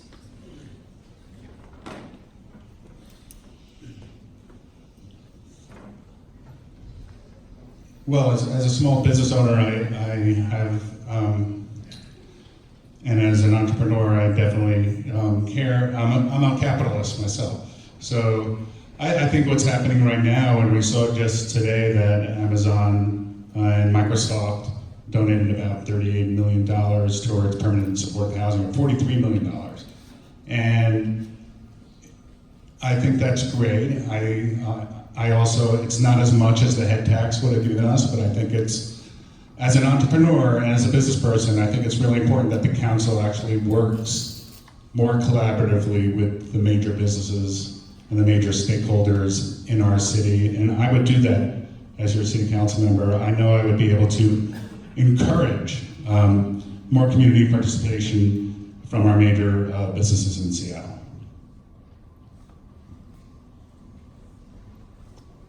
I'm a small business owner and have been for 30 years. I like to say that businesses make paychecks. And so I feel that I'm often feeling like the businesses are demonized. And again, it goes back to what we were talking about on the last issue. There's small business and there's big business, but you can't treat them all the same. We've gotten some laws together in Seattle that have really punished, for instance, restaurant owners, or with like the sweetened beverage tax that doesn't exist outside of the city, and so it punishes within the city. This is kind of part of the bigger picture of us not doing regional things, but doing the one-offs that wind up really hurting businesses.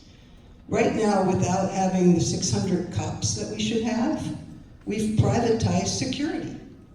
All of the businesses are paying out the ear to be able to keep their businesses running.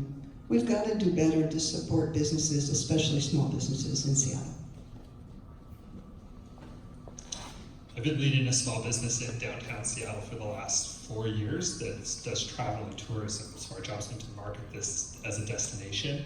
And it's a small company, and I've seen firsthand how difficult it is for small businesses to thrive in Seattle. So we have to give small businesses the space and the support to really begin in those new ventures. And that means things like affordable space for small businesses. But for all business, we have to also understand that they have a role to play in building healthy, vibrant communities, and that means giving back to those communities. Now, how we do that is what's really critical here, because we're not going to get what we want by standing on the steps of City Hall and beating big business over the head. It's just not going to work. I was raised with the more bees with honey sort of mantra. So we can reach out and build relationships with small businesses and big businesses and bring them to the table and find out what's important to them and what moves them and what their stake in it is, and bring them around to why having a healthy, vibrant community is good business, whether you're a small business or you're a big business. It's the small businesses that really make our city's character, our neighborhood's character, really thrive. I can't tell you, actually it's only been 3 times that I've helped Dave Voorhees at Bob Street Records move his records. And I can tell you, he's got a lot of records. So many records that you can't even see them all, they're in storage. We now have a new Director of Economic Development here in the city of Seattle, a gentleman by the name of Bobby Lee. And 9 years ago, I worked with Bobby Lee in the Oregon State Legislature. And so when I talk about relationships, being at different levels of government, being throughout my entire career, being able to work to get things done for small businesses and for businesses throughout the city, this is one of those small opportunities that Bobby's got some really creative and really innovative ideas that I'm not going to steal his thunder and share with you tonight, but just to say that we need to create the small business support networks beyond just advertising and making sure that the streets are clean. And I want to start a Ballard Brewery District and make that a formalized entity. I'm a small business owner, and I think that business is really important. It's vital to our community. It's us. It provides vitality, innovation, jobs, in our community. I think we frequent small businesses a lot, and we enjoy that, right? So I think it's really important that we engage with business in a collaborative and constructive way. I think it's a false dichotomy to say that it's neighborhoods versus businesses, because I think neighborhood businesses are a really important component to what makes a city vibrant and interesting. I also, as an employer, we have 65 employees at my company. It's also, what matters to all of us as residents also matter to small business owners. We need to have more affordable housing for the people who are working in our businesses, to be able to live close to where they work. We need better mobility in our community. We need to prioritize public safety. What affects small businesses also affects the rest of our community.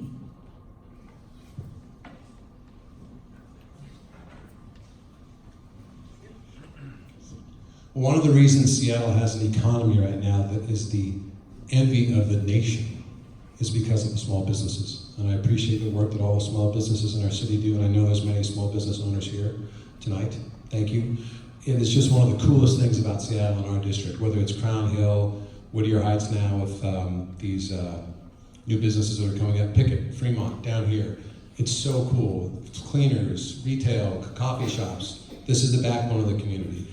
And I want to call out the Ballard Alliance. I think the Ballard Alliance is a shining example of how businesses coming together can do amazingly good things for the community, not just in their promotional activities, but addressing public safety and addressing social responsibility.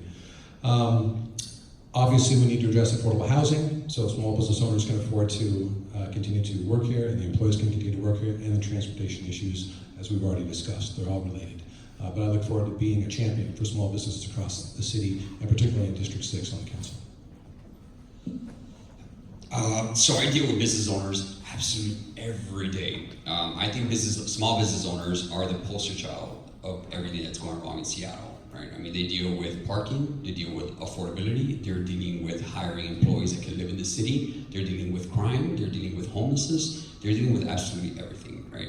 And when I talk to business owners, if you guys ever walk down Ballard or Fremont, and posters and every other business, I appreciate that. And the connection that I've been able to build with business owners is really what's propelled me to get involved into this stage, right? And I can tell you their complaints are, we can't keep up with crime. We can't keep up with hiring anybody because they can't afford to live in the city. They can't, they don't want to be stuck in traffic driving from Everett or from wherever they're driving. Transportation is a huge one, right? They don't have the public transportation. And they also feel, just like you guys don't feel, you folks don't feel like you're being represented, they feel like they're not being represented by the city, right? It seems like, going back to the earlier comment I make, City Hall demonizes the small business, right? It treats them like a big corporation, and they are not, right? And this is the reason why we live here, because of the vibrant small business, because of the communities, and I think we need to do a better job to work with the small business owners to address this issue.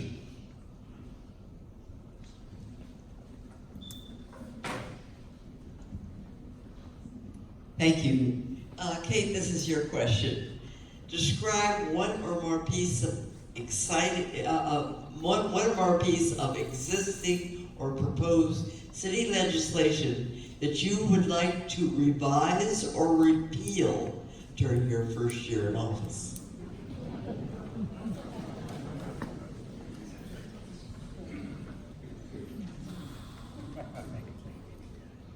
Thank you, there's a lot of them. I mentioned some of the ones that I'm interested in changing. I'm definitely interested in getting rid of that sweetened beverage tax. That is just an embarrassment. I'm really worried about this ADU legislation. I put 6 amendments on my website. I'm not super hopeful that we're going to get the owner occupancy requirement for the ADUs. So I'd be really interested in getting that in there once I'm elected. I know that there's a lot of people running in the other districts that feel the same. I think that we can achieve that. Mostly what I'm interested in doing is listening to, just like we're here tonight, forums, people saying, well, this law is not working for me, this one's not working, it could be tweaked to do that, and then let's do it instead of continuously punishing businesses and homeowners with legislation that just simply does not make sense. The legislation I'm really interested in is legislation that's going to work to build a larger supply of low-income and middle-income housing, that's going to work to bring density to our communities so that we can ensure that people get to stay in the communities that they live in. So when I look at the current legislation that's being considered around ADUs and DADUs, I'd like to see that pushed a bit further to include into that duplexes, which provide a really stable supply of middle-income housing for families who are trying to live and work in this district right now and can't afford to. This duplex and triplex push will ensure that we reduce the displacement that we hear about, that we've all been talking about tonight, and it's going to help with our homelessness crisis. So I'll say again that the way out of homelessness is by increasing the supply of low-income and middle-income housing, and that means creating more dense, more livable neighborhoods. So I look at that through the lens of equity as well, and that is really the lens that every piece of legislation should be assessed through, is what is it doing for equity, what is it doing for climate change, and what is it doing to make a more livable and affordable city? I've got several of them. Mandatory housing affordability. We need to have more affordable housing units tied to upzoning, and we need to have them built within the district in which the in lieu fees were generated from. As far as the tree ordinance, I'm currently working on the tree ordinance. I would love to see. I see the pathway forward for that. It's going to be not done this year, and we need to have a larger tree canopy so that we reduce the temperatures on our. We need more trees, we need more canopy. I can get that done. Fresh Bucks, we need to expand the Fresh Bucks program so that we can have additional access to fresh foods and support our farmers markets. We also need to expand the utility discount program to ensure that people who are on fixed incomes or are low income can have a little bit of reprieve from the increasing property taxes that we're experiencing in the city. Thank you. I think the city should look at what happens with the accessory dwelling unit legislation regarding owner occupancy and tweak that and change that if any of the risks or fears come to light. I think that we should bring back neighborhood planning. When I was on the council 20 years ago, urban planning was bottom up. Neighborhoods were asked, please, this is how many units you need to take. You decide where they go and what amenities they need to go with it. That's why we got Ballard Commons, and it's a tragedy that we don't get to use it because Ballard has accepted so much growth, and yet we need a more welcoming Ballard Commons to be part of that amenity of air and light and recreation to go with it. On the Burke-Gilman Trail, that needs to be changed. We need to protect the industrial and maritime businesses along Shoal with an elevated trail. And with mandatory housing affordability, rather than have affordable housing put into an in lieu fund to go somewhere else, how about affordable housing in our communities on site?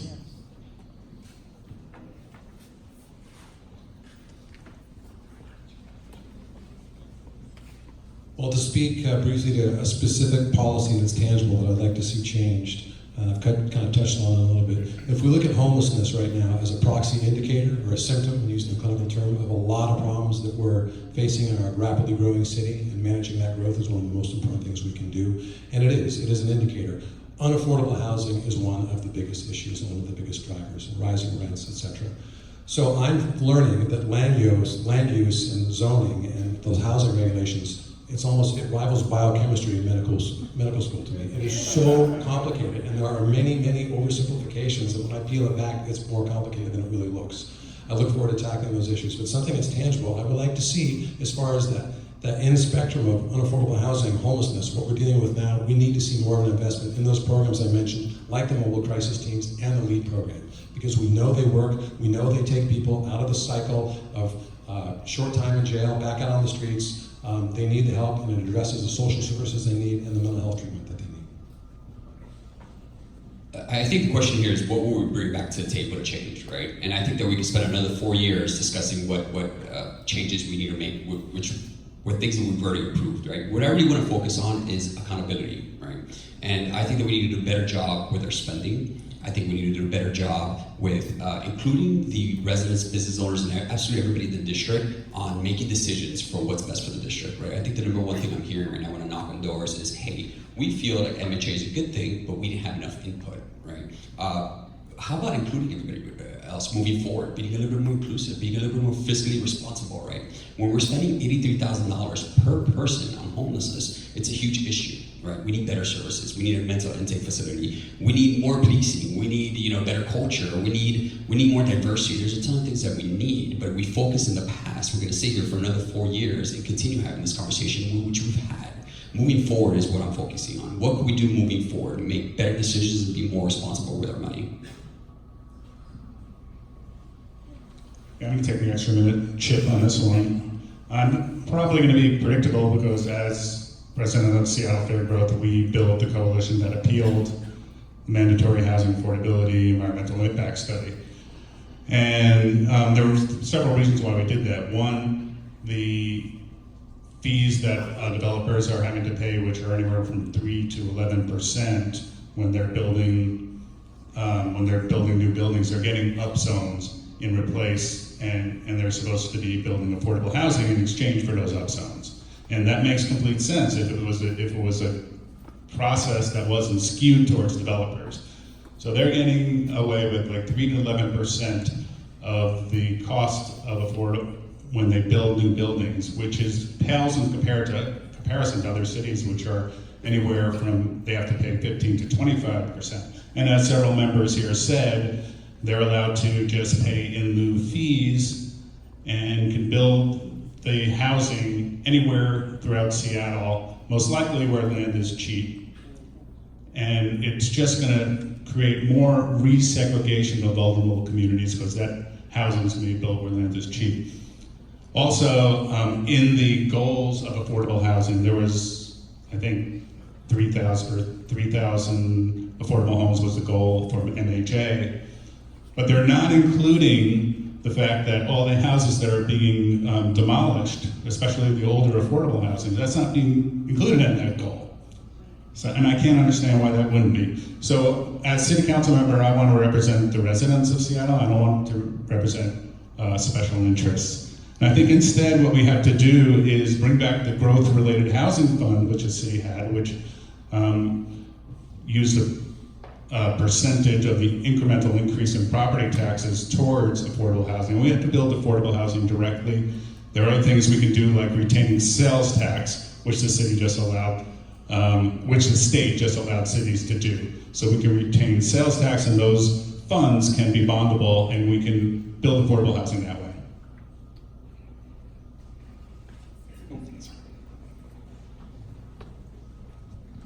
Thank you so much. This is our last question, and we're going to give you just a little bit more time. You've been efficient enough so that we can afford to do that. So you're going to have 90 seconds for this last question. This is your reward. What is this, Terry? This is you going first. What is your one great idea that you would advocate for if elected? And why are you the best person for this job?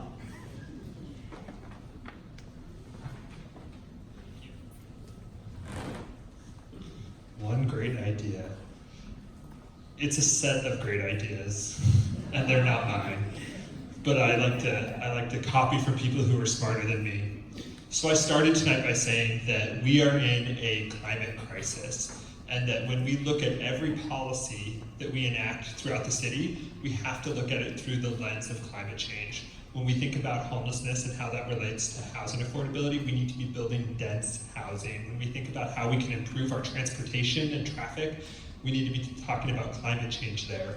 So I would look to Portland, our smaller and almost as cool neighbor to the south, because they have a 174-point climate action plan that they have enacted. And as Portland has grown its population, grown the number of jobs, they have reduced their emissions year over year. Seattle continues to miss its emissions targets. So we need to take that 174-point plan and bring it here to Seattle, because we have to do more about this issue.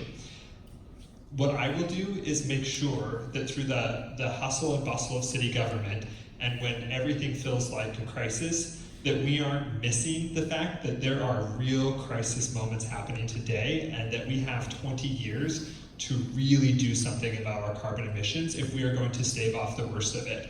So I will never let this issue not be front and center. I will never let this issue not be something that is in the equation as we think about how we're going to use land, street space, and government resources.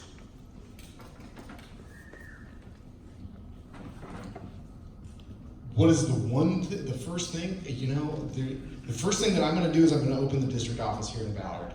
I know how City Hall works. I've been there long enough to know where the roadblocks are and not there long enough to have caused them. I know where the opportunities are that we can work to make progress happen and to have density that is reflective of our community while we preserve and promote and protect our maritime community.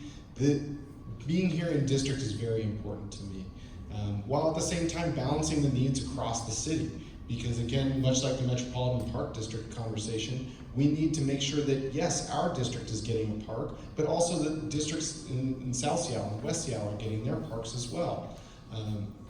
I think if there's going to be a one policy that I start with, it's going to be transit-only lanes and working to ensure that you can just go to your bus stop and within 10 minutes you can get on your bus, get where you're going, and not get stuck in traffic, so that we don't have to rely on our cars. We keep being told that new buildings can be built without parking because you don't have to rely on your car, and yet we're not provided the service to be able to get around town that we need. And so I think for me, that's my first thing. I'm gonna go after the tree ordinance as soon as possible because we definitely need to protect our trees. Thank you. I've served on the board for Climate Solutions for over a decade and for Conservation Northwest, and by far one of the most urgent issues facing humanity is climate change. And when you consider what's happening in our nation's capital, you may feel discouraged.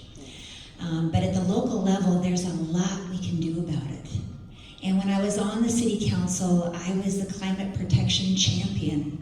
And that's a big part of the reason why we have no net emissions of greenhouse gases at Seattle City Light. We divested from the Centralia coal plant. We invested in wind power, the largest public utility in the nation at that time to do that. I wanted to invest in solar power, but it was prohibitively expensive at that time, so I created the Green Power Program. And you are voluntarily able to add money to your electricity bill, if you choose to go to solar installations on public buildings in our community. So what's left? What do we need to do? It's all about transportation and where we live relative to where we need to go. In fact, 50% of our carbon footprint is passenger vehicles. So the way we get around that is that we do need to double down on providing more housing opportunities, and that also gets at housing affordability. And I think in order to do that, we need to have meaningful engagement of our communities through neighborhood planning. And I'd like to bring that back. Thanks.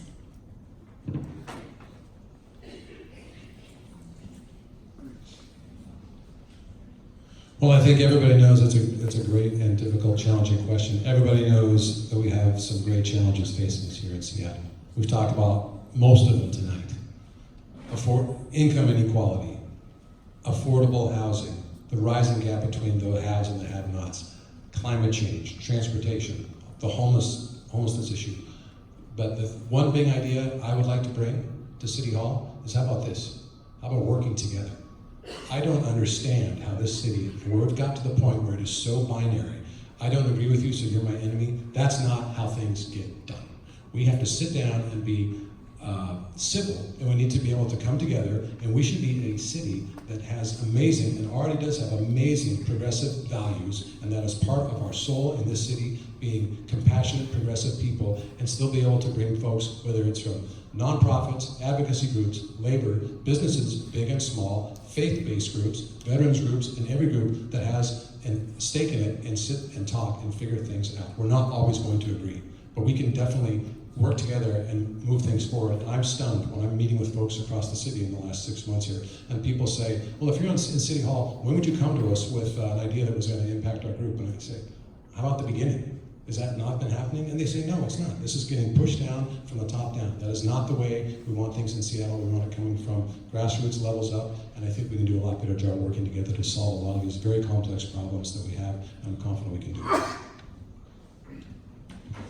The question is what the number one thing I would do and why am I the candidate, right? I think that the number one thing I would do is just my approach, right? There's so many things that would be addressed. We talk about climate change. If you ask me what's the number one issue we face as humanity, it is climate change. But I find it hard to cope with when we're getting dispatched to 14th and Show because people are dumping their needles, feces buckets, and the line bikes into the water, and we're doing absolutely nothing about it while we're speaking about climate change, right? I think that we need to keep it to a local. I'm running for local office, and it's a local approach to represent you, and if that includes climate change, let's address it on a local level. That's really my philosophy here. It's just, hey, I have an interesting perspective on what's going on. I deal with these issues. I'm stuck in traffic for 9 hours a day. I deal with homeless people for 9 hours a day. I don't have money to pay high rent. I'm a renter. I'm a person of color. All these issues I deal with, right? And I bring it from a very hands-on approach, right? A very pragmatic approach where I don't sit in an office and I'm not a policy wonk. I'm a very practical person. And I think we do a lot of talking in Seattle, right? Very educated people, but we need to be practical. Let's get it done. Let's get it done. We talk about how we care about the homeless. Let's get it done. Let's give them somewhere they could go and somewhere safe where they're not dying in our streets, right? When we get dispatched 9 times in one day because people are having overdoses in encampments, that is a problem, right? So let's actually do action. Let's sit down, let's have the tough conversations, and let's start resolving these issues. Well, the first brilliant thing I'm going to do is actually get to know my fellow city council members, because I think it's something that collaborating with our other city council members is really important, because I worked in a small business. I was the owner of a small business. I was on the goal management team, and we're all working together. We're all trying to get the same goals accomplished. And I can't imagine working in a group where you're divisive and you're not collaborating, because we have so many issues to deal with. They're mentioned here, the combination of homelessness, housing affordability, and all those interrelated issues, drug abuse, and we have to work together on the city council to face those issues. And I think what why I feel I'm uniquely qualified is I'm a successful entrepreneur, so I think I can deal with coming up with solutions to those issues, but also because I've built collaborative relationships, and I'm not just a dreamer, I'm a doer. And I've actually been doing it. I've been out there in the community the last 5 years working on improving our lives and our community through Seattle Fair growth. And another thing that I would like to do, maybe the second thing, would be impact fees, because I have 10 seconds left, which would help bring back some of the livability as we grow, so that growth pays for growth for parks, for schools, and for fire safety, and all the things that we need but we can't pay for. So that as we grow, we need to have mechanisms in place to do that.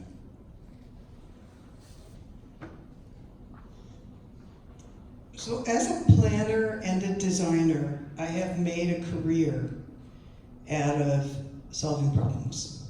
With win-win solutions, I will never, ever run out of ideas. I've got a process that applies just as well to creating policy and legislation as it does to anything else I've designed.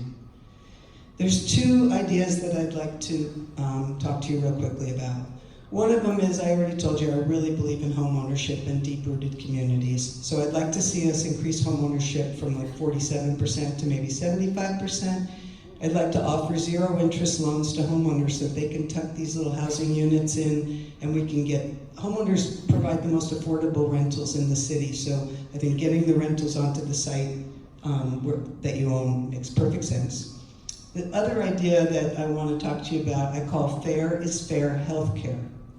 And what I would like to do is open up the City of Seattle's self-insured healthcare pool to anyone who wants to buy in, who lives or works in the City of Seattle. We could do this. Right now there's 28,000 people in the pool, 14,000 employees and kids and their spouses. We could increase that to 100,000, 200,000 people. And this is what we get. A Cadillac healthcare plan for super cheap. If we could get it down to about $2.25 an hour for a worker to have a Cadillac healthcare plan. So that is one of the big important ideas that I intend to bring forward when elected.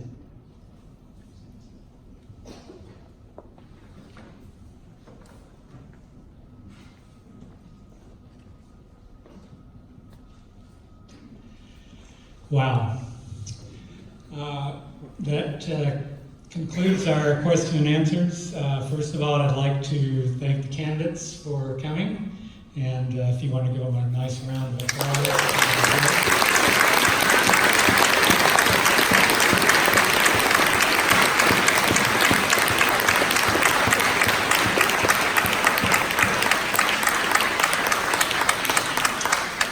And then I certainly think our moderator, Jean Godden, deserves a nice round of applause.